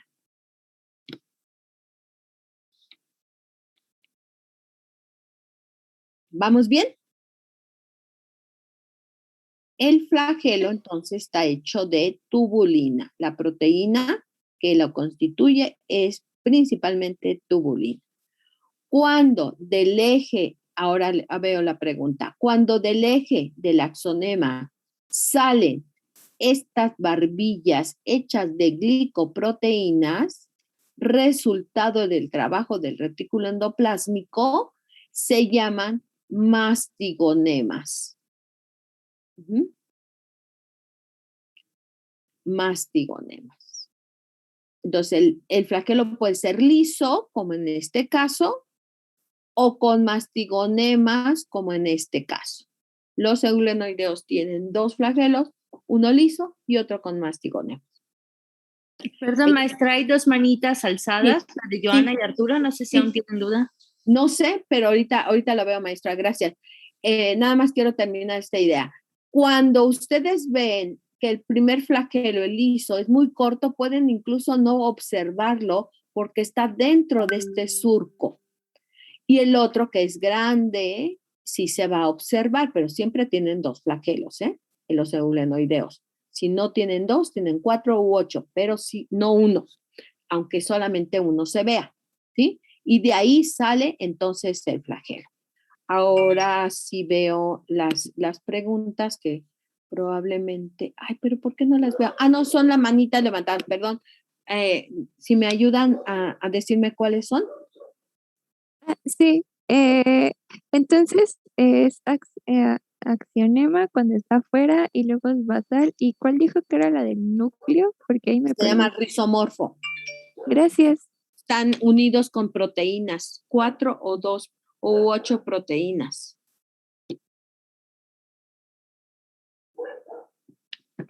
Y la otra pregunta, otra manita levantada, ¿cuál era? Yo quería saber qué fue lo que me mandó, profe, porque no me llegó nada. Ah, es que no te lo he mandado. El nombre de la estructura que se llama lóriga o lórica. Una está en español y otra está ¿en qué? ¿En qué está? En latín. Ay, ¿qué hice? ¿Qué están viendo? Ah, ¿están viendo algo ustedes? ¿Un paramecio? Sí, es un paramecio. Ah, bien bonito, ¿verdad? Pero quién sabe qué hice. Ah, ya sé por qué puse. Ay, quién sabe por qué hice esto. A ver, bueno, pues ya seguimos. Ahí está otra vez la explicación. No sé por qué se quedó ahí en medio. Y un lindo paramecio con ahora sí ya le entendemos más. El núcleo, los plastos, no son los plastos, las clorelas que se comió, y los cilios. ¿Quién sabe por qué se quedó ahí? Vamos a ver. Seguimos a otro grupo que ahora se llama opalinos de manera general. Son protozoos que tienen cilios, pero a diferencia de los ciliados, de los paramecium que están alrededor, este tiene hileras oblicuas de cilios en su cuerpo y tiene 2 o cientos de núcleos iguales. No tiene citostoma, no se reproducen por conjugación y son parásitos del intestino de las ranas y sapos exclusivamente, ¿no? Entonces, por ahí alguien en la secundaria probablemente les pidió una canija rana para buscar estos organismos. Son los protozoos que viven en el intestino de los reptiles. Seguimos y se acabó el cinito. Oh, se acabó. Bueno, si no es que estoy mal. Yo tengo una pregunta. Sí, dime. Si no tienen citostoma, ¿cómo hacen, bueno, absorben los nutrientes o cómo comen? Acuérdate que te decíamos que pueden ser por transporte activo o pasivo, y si no tienen citostoma, lo hacen por ósmosis o por difusión. Les queda la pasiva, no la activa, por favor. Uh-huh.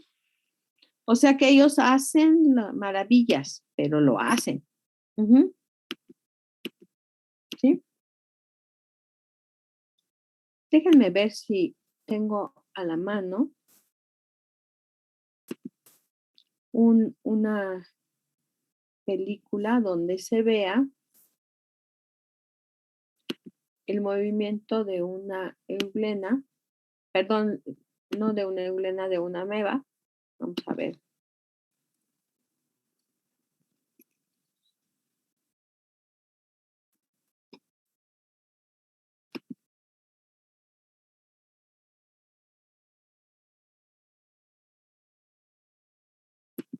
Vamos a verlo rápidamente.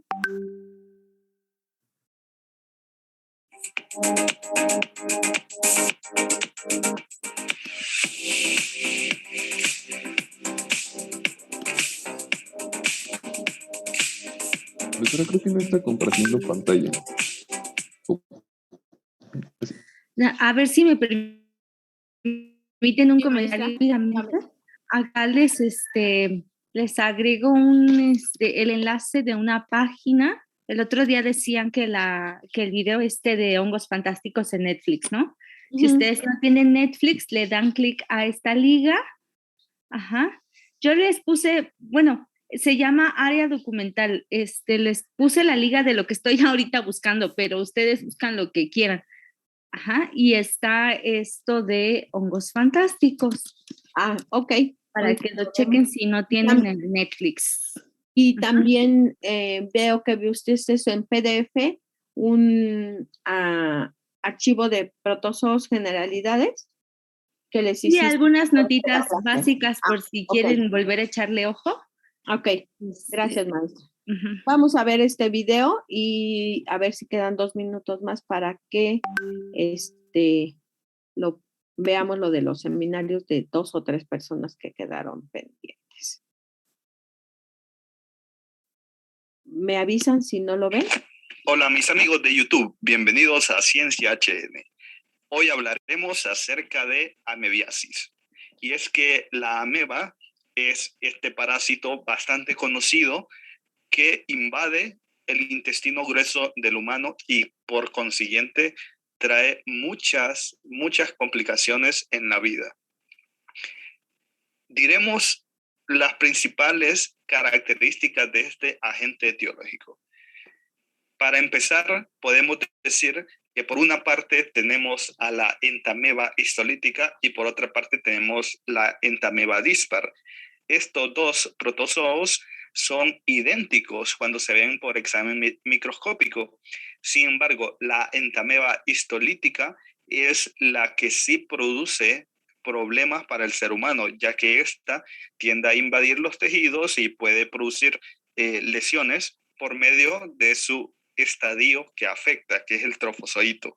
Sin embargo, la otra, la que es entameba dispar, esta solamente es comensal y esta no trae ninguna patología.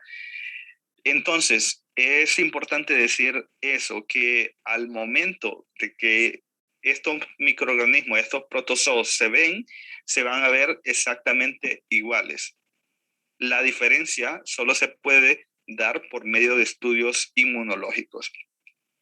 Por todo esto que yo he dicho, los microbiólogos al momento de observar estos microorganismos bajo el microscopio, en su reporte debe de decir que hay la presencia de Entamoeba histolítica pleca Entamoeba dispar. Hablando acerca de las características básicas de la Entamoeba histolítica pleca Entamoeba dispar, es necesario decir que estos dos protozoos pertenecen al género Entamoeba y por tanto el género Entamoeba tiene ciertas características nucleares que la diferencian de otros protozoos. ¿Cuáles son estas características? Uno, que tiene un cariosoma compacto y pequeño que se encuentra en el centro del núcleo. Esa es la principal característica. Y número dos, que posee una cromatina distribuida por la parte interna de la membrana nuclear.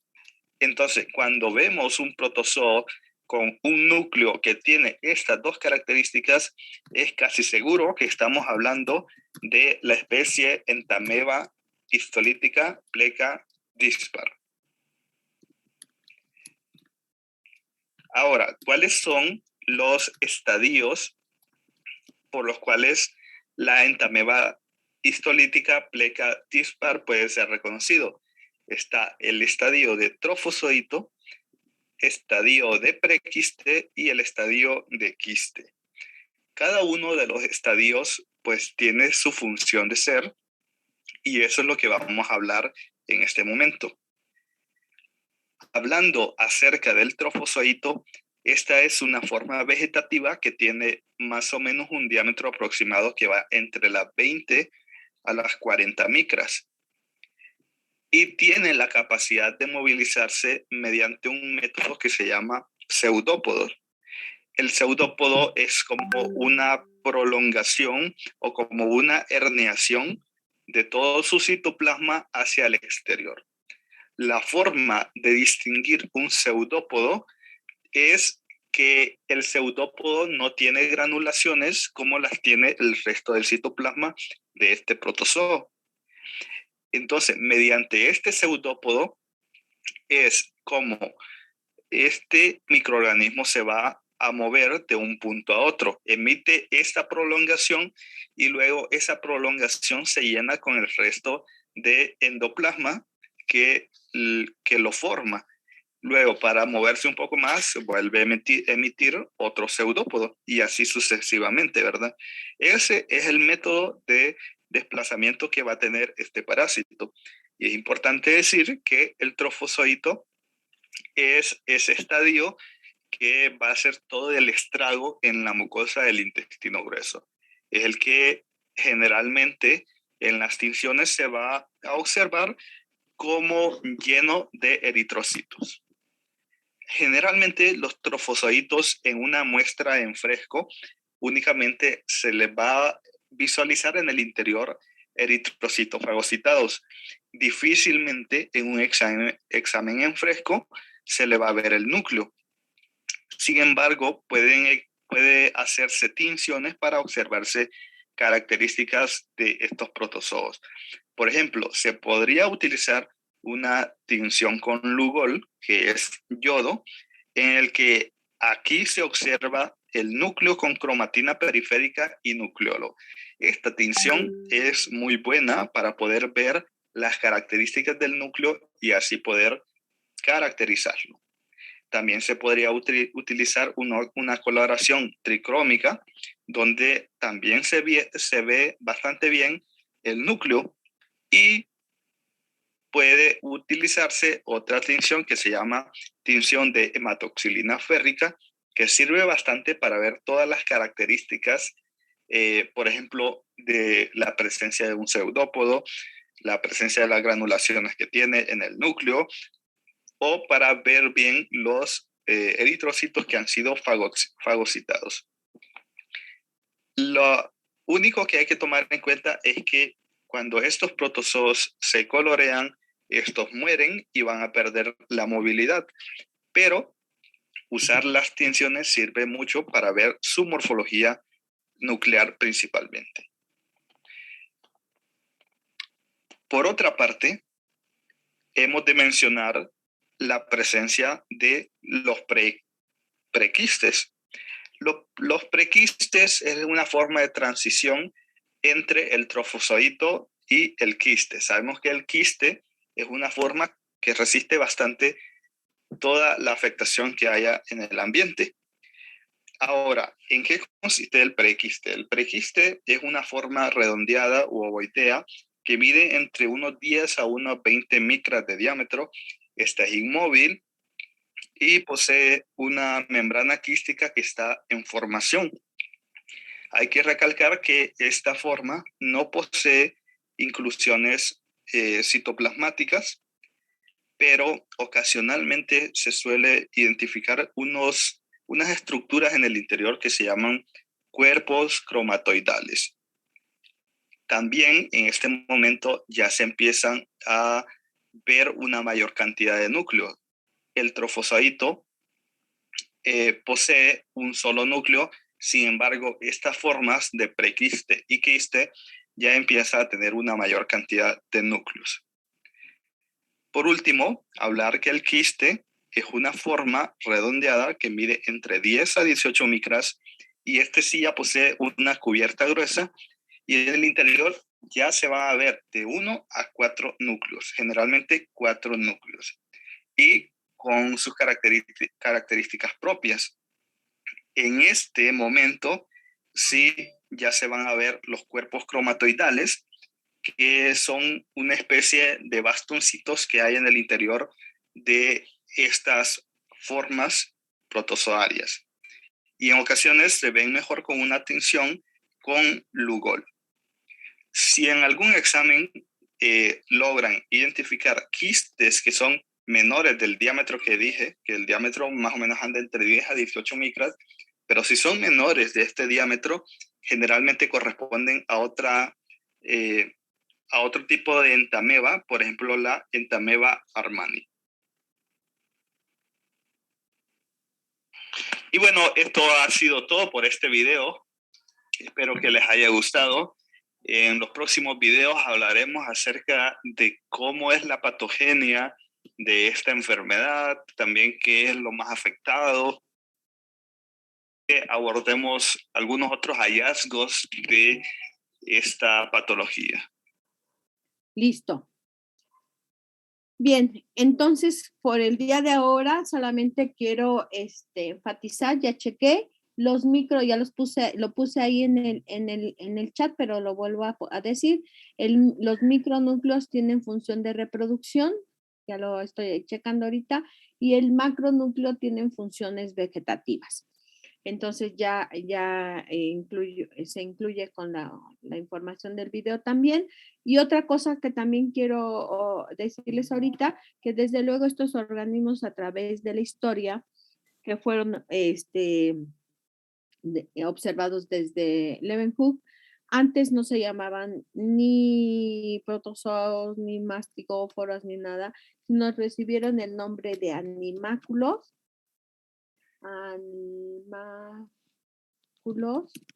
y luego más tarde recibieron el nombre de infusorios.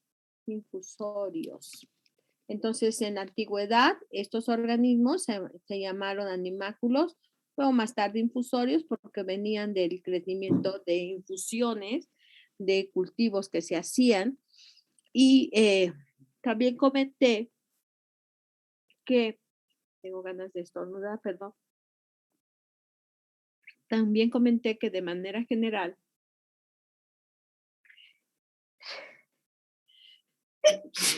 gracias, que también de manera general los protozoos son incoloros, pero algunos de ellos pueden llegar a ser de color verde porque consumen o comen las microalgas, y Paramecium es un ejemplo que lo van a poder ver verde, por la ingestión de los sus alimentos, pero también va a haber otros organismos como son los radiolarios, los que son marinos y que tienen proyecciones radiales, que van a poder tener algún color porque tienen en su ingesta zooxantelas, que son un tipo de dinoflagelados. Entonces, estos también pueden tener colores amarillos o verdes amarillentos. Y un ejemplo muy particular es Stentor, que puede llegar a tener un pigmento que se llama estentorina, de estentorina, y por esa razón el estentor, que es en forma infundiliforme, en forma de trompeta, podemos llegarlos a ver de color verde. Ok, dice la maestra que ya lo está convirtiendo la grabación para que más tarde la pueda subir al aula, de favor. Y ya con esto, el día de ahora hemos terminado con las características generales de los protozoarios. Entonces, ya para la siguiente clase vamos a entrar a los grupos en particular. Y pues ya les estaremos anunciando cuándo es el primer examen. Ahorita la maestra y yo nos quedamos para coordinar eso. Y hay 3 seminarios que asigné para algunos compañeros. Si se quieren quedar solamente esos para que les den el nombre de la maestra y lo tenga registrado, por favor. Y sigan preparando sus seminarios porque los primeros 5 se presentan el 14 y luego los siguientes 5 se presentan la siguiente clase, que me parece que es el 21. ¿Sí? ¿Hay algún comentario, duda? Sí, profesora, yo tengo una. Sí. Porque me parece que en los seminarios, bueno, de los que mandó en las diapositivas, bueno, no solo en esto, sino en general, no está el tema de la que había dicho de paleolimnología. Y voy a preguntar en qué momento me tocaría a mí exponer. Yo creo que el de paleolimnología lo vamos a poder exponer hasta el final, hasta noviembre. Porque puedes incluir protozoos, puedes incluir algas o puedes incluir hongos. Ok. Lo que tú encuentres más. De todos hay información, ¿eh? Yo tengo otra duda, rápido, del macronúcleo. ¿Esto de las funciones vegetativas entonces era lo que decía del metabolismo o tiene...? Así es. Ah, ok, va. Dirige la síntesis de proteínas, dirige la síntesis de vacuolas, esa es su función. Mientras que los micronúcleos es para la reproducción. Ya, eso era todo. Muchas gracias. Sí, no, a ti. Bueno, el fin de semana a alguien le asigné por correo sus seminarios. ¿Están aquí los chicos para que le digan a la maestra? ¿No? Sí, yo aquí estoy. Ah, ok. Sí, Oscar, también a mí. Omar, le dicen por favor a la maestra sus Permítame un segundito en lo que abro el documento. Ah, ok. Bueno, sí, te los encargo, maestra, ahorita regreso. A ver, nombres, por favor.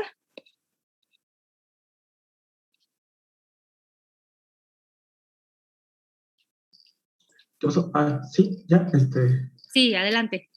Ah, ok, Oscar Omar Mata Barragán. Espérame.